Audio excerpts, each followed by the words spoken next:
When they first said the word prank, it sounded harmless. It was a long weekend trip, the kind couples take to reconnect.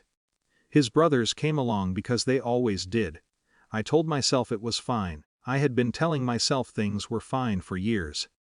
The drive out felt normal enough. Loud music. Jokes I wasn't part of, but had learned to smile through. That familiar rhythm where everyone else laughed easily, and I adjusted myself to fit the edges of the noise. We stopped at a gas station somewhere I didn't recognize. A small place off a highway, the air dry, the sky too open. I remember the smell of coffee and rubber, the fluorescent lights inside the store. He asked me to grab drinks. There was nothing unusual about that. When I came back outside, the car was already moving. At first, my brain refused to understand what my eyes were seeing. The doors closed, the engine revving, the back window sliding past me. Then the laughter. They leaned out, waving, shouting something about good luck. As if this were all part of a joke I had somehow agreed to. I stood there holding a paper bag that suddenly felt absurdly heavy. The car disappeared faster than my thoughts could organize themselves. For several minutes, I did nothing.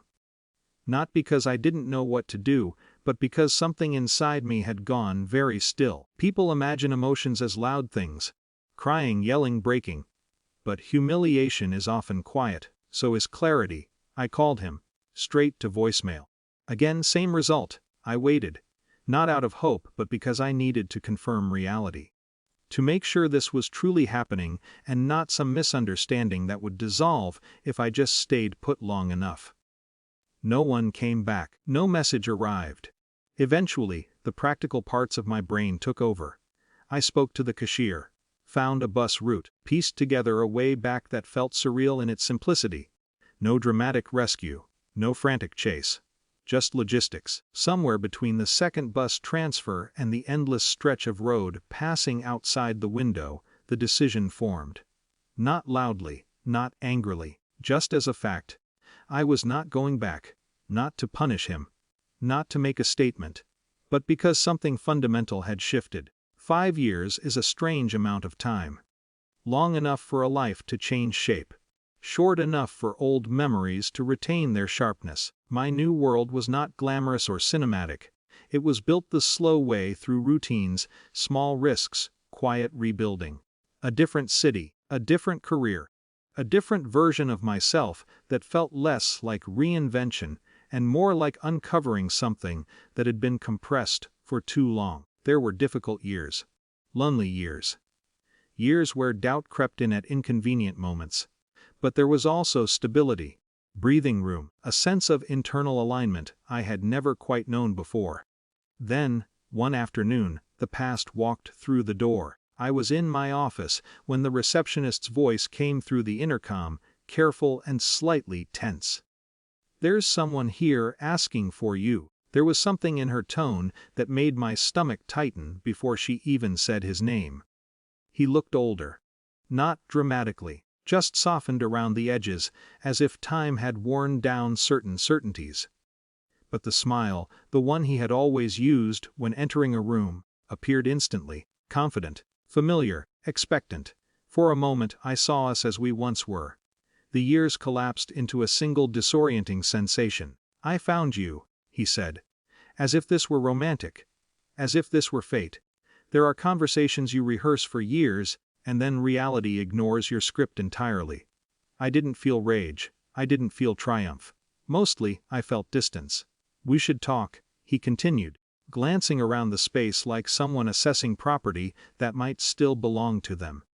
That was when the shift occurred. Not internally.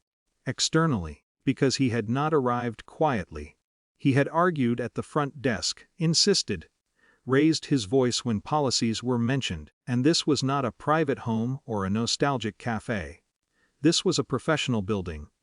Which meant procedures, which meant boundaries backed by something more concrete than personal resolve. The knock on the door was gentle but firm. Building security. Polite, neutral. Unmistakably authoritative. "Sir, I'm going to have to ask you to step outside." The smile faltered. Confusion flickered across his face, the kind that emerges when long-held assumptions collide with institutional reality. "This is my wife," he said. Not loudly, but with that familiar expectation of automatic legitimacy. Security didn't react to the statement. They didn't debate history, didn't acknowledge emotional context. They simply repeated the instruction. Professional, calm, final. For the first time since walking in, he looked at me differently.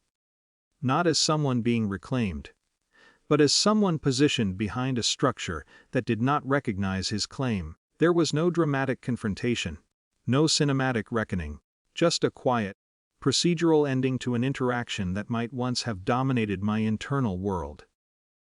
As he was escorted out, the office returned to its normal sounds. Phones. Distant conversation. Life continuing without disruption. And I sat there, noticing something almost imperceptible. Not victory, not satisfaction. Just the absence of that old, tightening sensation in my chest.